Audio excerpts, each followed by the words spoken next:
Today we'll be making a meal that shows you just how simple, affordable, and delicious paleo for the whole family really can be.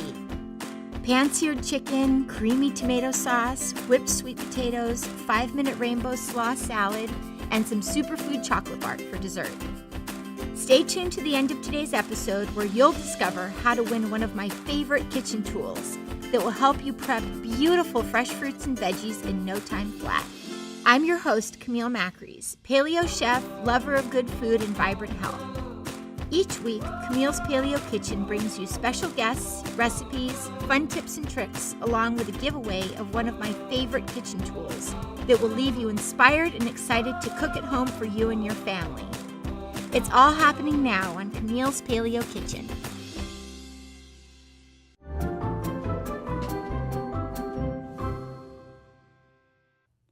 Hey there, everybody. My name is Camille Macries, and welcome to this first episode of Camille's Paleo Kitchen. I am so honored to be here with you in your home today. So I would love to start out by just sharing some of my story with you. I have always loved food. Ever since I was a little girl, before I could even walk, I would crawl up to the refrigerator, open the door, and gnaw on sticks of butter. So from there, by the time I was 7 or 8 years old, I was cooking with my mom in the kitchen. Now, I didn't think that it was okay or acceptable to become a chef because I had a degree in economics, but after a year of working in the real world, behind a desk in an office, I had already had enough. And so I quit my job and promptly declared myself a private chef. Soon thereafter, I actually learned that I had food intolerances to things like gluten, dairy, and soy. I went to the doctor and I found out that I had adrenal fatigue and a low thyroid. And that very same day, a friend of mine recommended that I read Rob Wolf's book. And I literally devoured that book in 2 days. It made so much sense. And so I said, I'll give it a try. And for 4 full days, I ate totally perfectly clean paleo. And I felt like a completely different person in 4 days. The mission of Camille's Paleo Kitchen is to inspire you to get back in the kitchen or even into the kitchen for the first time so that you can begin making the kinds of meals that make you feel really, really good and taste super awesome. So this first recipe is a dark chocolate superfood bark. So let me tell you guys what I got. We have these really nice, these are Enjoy Life mini chocolate chips. I really like these because they don't have some of the weird stuff that other chocolate chips have it. I did the mini chips because they are going to be a lot easier to melt. We also have cacao nibs, some shredded coconut, some sprouted pumpkin seeds, and some goji berries. So the first thing I'm going to do is I'm going to melt these in the microwave in 30-second intervals. So I will be back with my melted chocolate. All right, I have our delicious chocolate all melted. Just gonna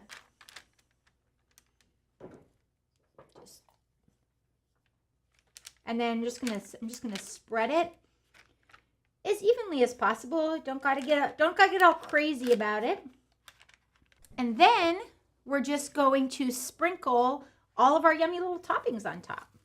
And then I'm gonna add a little bit of salt now. I just really like the way salt tastes with dark chocolate, not too much, but I'm gonna put it down now just to make sure that it actually gets onto the chocolate. Got a touch of salt. There's other things you could add to this if you wanted. You could put some chili powder or chipotle powder, even ginger. You could, chopped up ginger would be really nice. Again, like most of my recipes, this is a template. This is a jumping off point. If you like other stuff in your bark, then you should put other stuff on your bark. Anyways, there we have our goji berries. Now we have our cacao nibs to make it extra crunchy and chocolatey. And then our dusting of coconut. And there. we have that. So now I'm just going to pop this in the refrigerator for a couple hours until it's fully hardened. And there we have our dark chocolate Superfood Bark. It is delicious. It is super good for you. It's loaded with antioxidants. It's not going to leave you feeling weird like a glutinous dessert will. And yeah, it's just pretty awesome.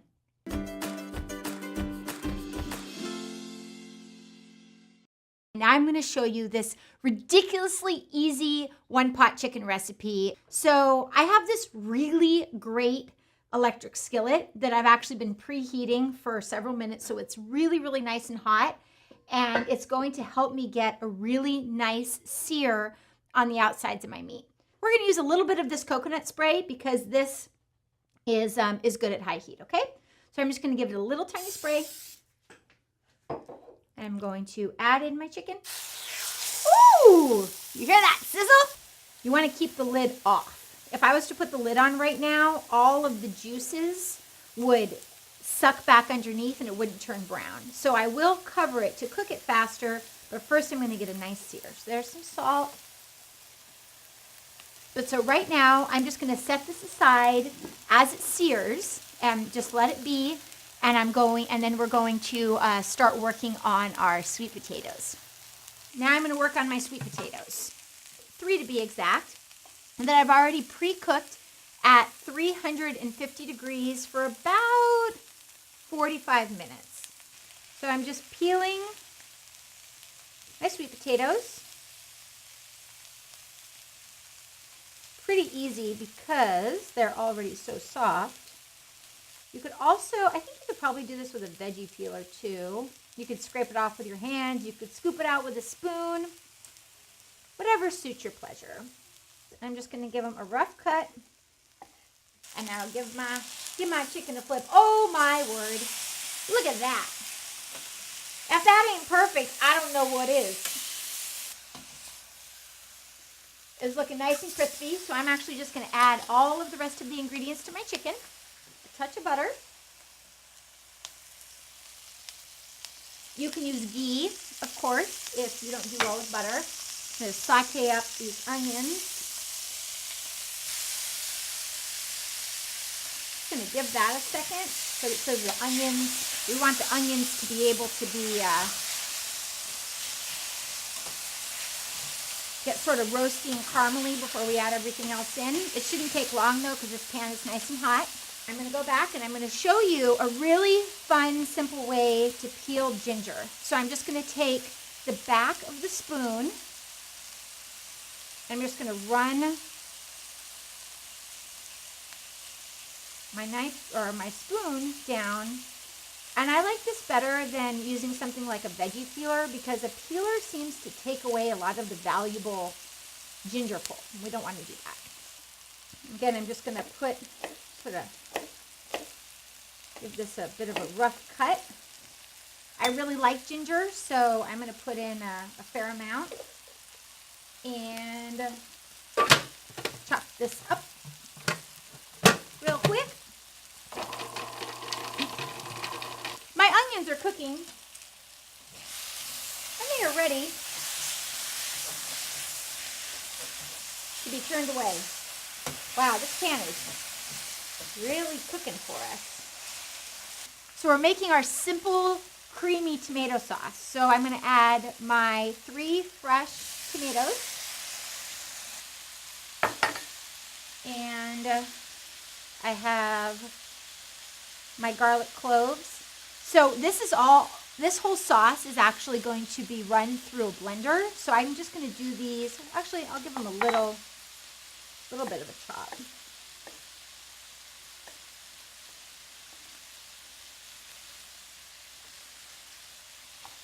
And just to show you how to take the skin off of these, this isn't, usually you would use a bigger knife, but I'm just going to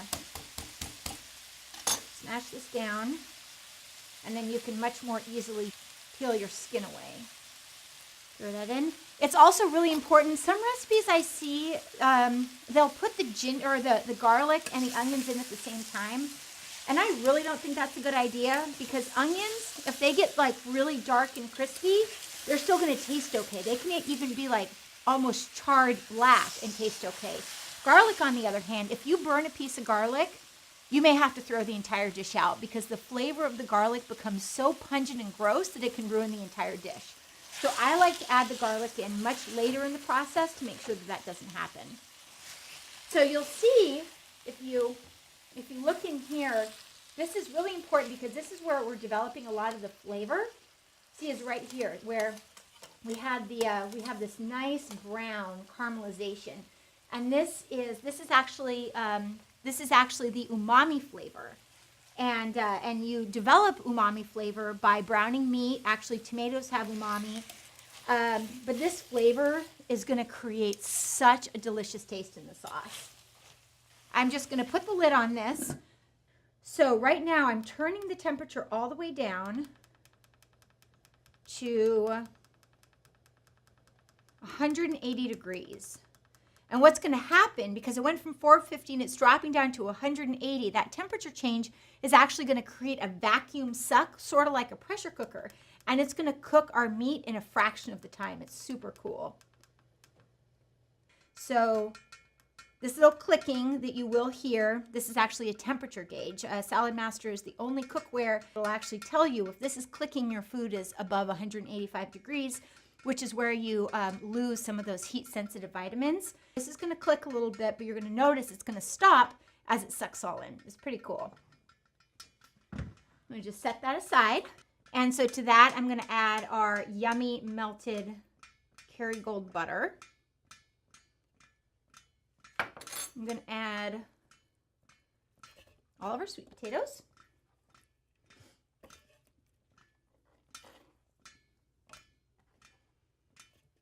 I'm not going to stick my fingers back in the salt now that it has yams all over it.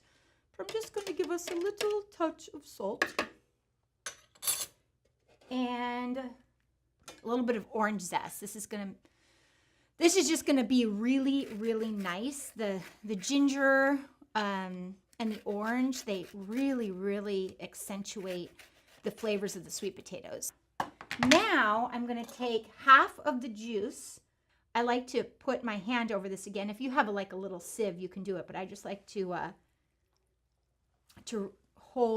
squeeze the juice over my hand, just so that we can capture any seeds.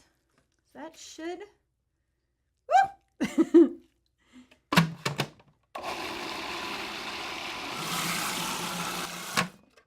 Scrape down the side. Yeah, and now I'm going to add just a touch of honey. It doesn't need a whole lot because the orange is sweet and the sweet potato is sweet, but the honey is nice because it serves in the same way that salt accentuates flavors. This honey is actually just going to accentuate the flavors of the sweet potato and the orange. That's why we're using this right now. Okay, we're going to call that good. Now, these are cold at this point, so we're going to obviously want to heat these back up before you serve. But there we have our really, really yummy ginger orange sweet potatoes. All right, now it is time to make our 5-minute salad. So my Salad Master machine actually, so it has 5 different blades, which are sort of similar to the blades of the food processor. So you can totally use that. And again, with your slicer, if you're using a food processor, you can do this as well. And I'm going to just do a little bit of yellow cabbage.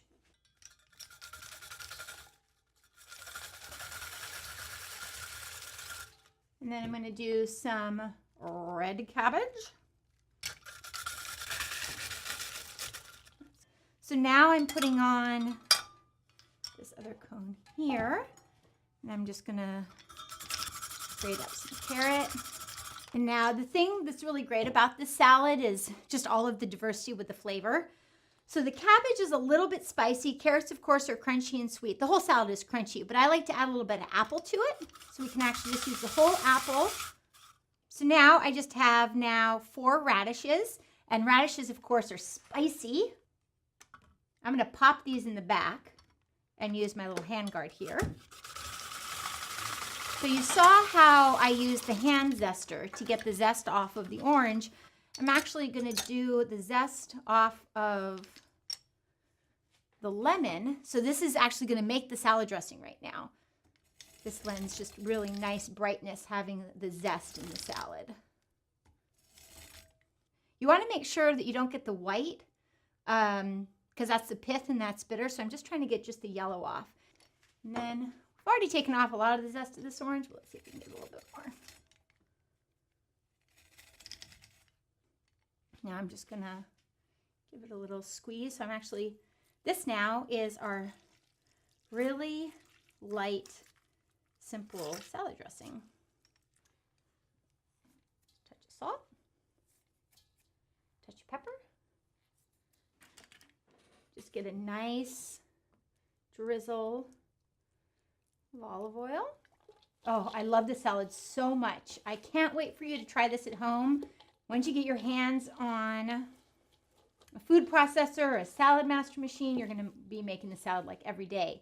And I have a little secret that I'm going to reveal to you. We're actually going to be giving away one of these salad master machines.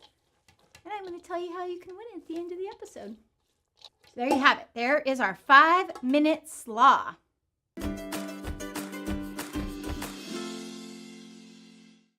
Okay, the moment that we've all been waiting for, the unveiling of the chicken. Let's see, that's a cool thing about the little bit of the pressure thing is it's sort of hard to lift. So I'm just going to take these chicken breasts out, sit them on the side while we make our sauce. You can see that the all of this brown here, this brown is from the cooking of the chicken and really taking the time to develop that searing and that flavor, and it really pays off. I mean, it smells so good in this kitchen right now. Now, I'm using a Vitamix. I think Vitamixes are great. They help make sauces really, really nice and creamy. Obviously, it's not essential, but I'm going to take all of this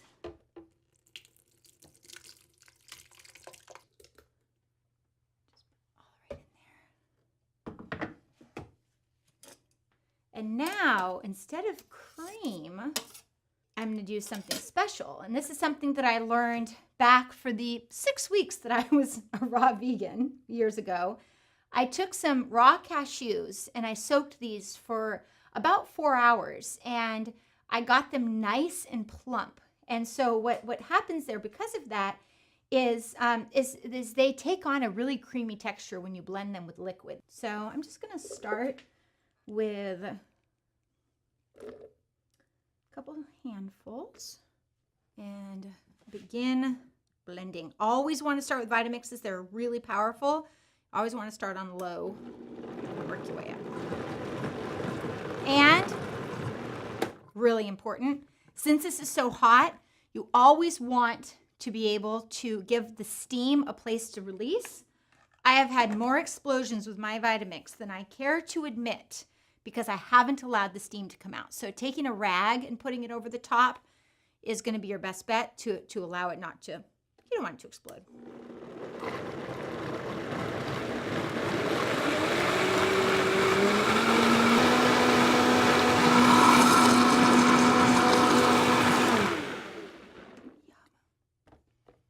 So there you have our delicious cream sauce. I'll show you. Well, you'll get to see how delicious and creamy it is when we plate up the dish. So now we have all of our components together, and all we need to do is plate everything up and show it to you.